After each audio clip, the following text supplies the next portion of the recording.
बुलेटिनमध्ये सुरुवातीला बातमी पुण्यातून। पुण्यातील मांजरी बुद्रुक इथं आदिवासी वसतिगृहातील विद्यार्थ्यांच्या प्रलंबित मागण्यांसाठी बेमुदत उपोषण सुरू आहे। या आंदोलनातील काही विद्यार्थ्यांची प्रकृती बिघडल्याने त्यांना उपचारासाठी तातडीने रुग्णालयात दाखल करण्यात आले आहे। त्यानंतर आता सुप्रिया सुळे यांनी व्हिडिओ कॉल करून विद्यार्थ्यांशी संवाद साधलेला आहे। तर वंचित बहुजन आघाडीचे नेते सुजात आंबेडकर यांनी देखील या विद्यार्थ्यांची भेट घेतलेली आहे।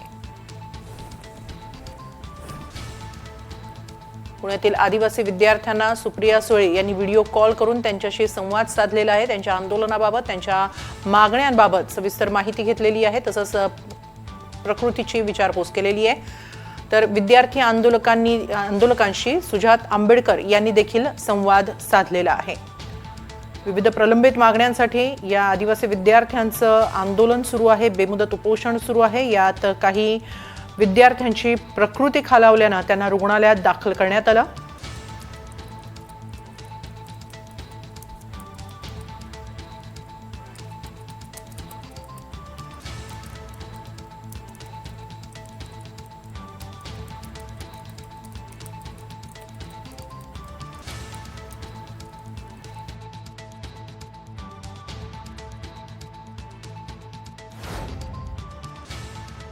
आम्ही धिक्कार करतो आणि त्यांना हेच सांगून ठेवतो की आज इकडे मुख्यमंत्र्यांना आमची बाजू मांडायला लागते, मुख्यमंत्र्यांना आमच्याबद्दल बोलायला लागतंय।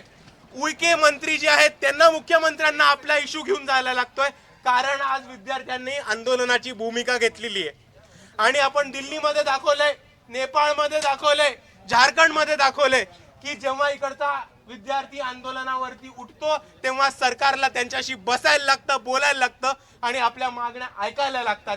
म्हणून जेव्हा सरकार सांगतं की कोणत्याही वसतिगृहातला राहणारा विद्यार्थी आंदोलन करणार नाही, आपण त्या सरकारचा GR उडून लावू आणि आपण इकडेच आंदोलन करू।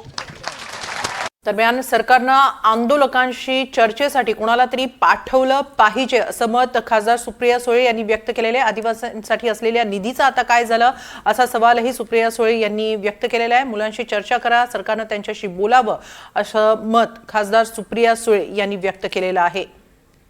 सरकारशी ऑलरेडी तेही बोललेत, मलाही योगायोगाने संधी मिळाली मंत्र्यांशी बोलायची, पण माझी विनंती आहे महाराष्ट्र सरकार, एक तर माझ्या सहकारी मनाली भिलारे त्या तिथे गेल्यात आणि त्या तिथेच आहेत। 2 दिवसापूर्वी रोहित पवारही तिथे जाऊन आले आणि त्याच्यामुळे आमचं म्हणणं आम्हाला याच्यात राजकारण आणायचंच नाही, थोडासा संवेदनशीलपणा काही विषयांमध्ये। आपली मुलं आहेत ना, दरवेळी या देशामध्ये एवढं मोठं मॅन्डेट 200 आमदार निवडून या महाराष्ट्राने त्यांना दिलेत ना, आता कुठल्या पद्धतीने आले बघायला मला ते राजकारण आता हे बोलायचं नाही, पण 200 आमदारांच्या सरकारमध्ये एवढं सरप्लस तुमचं बजेट आहे, तुम्ही म्हणता एवढे मोठे रस्ते इन्फ्रास्ट्रक्चर जे तुमची आम्हाला नको असताना लादता, मग तुम्हाला आमच्या मुलांसाठी पैसे नाहीत द्यायला? काय चाललंय या सरकारमध्ये? किती असंवेदनशीलपणा की काहीतरी टोकाची भूमिका घेतल्याशिवाय न्यायच मिळत नाही। जो शोषित आहे, जो वंचित आहे, जो पीडित आहे, त्याला जर या राज्यात न्याय मिळायचा नसेल तर काय करायचं या सरकारचं आणि ती सत्ता मला सांगा।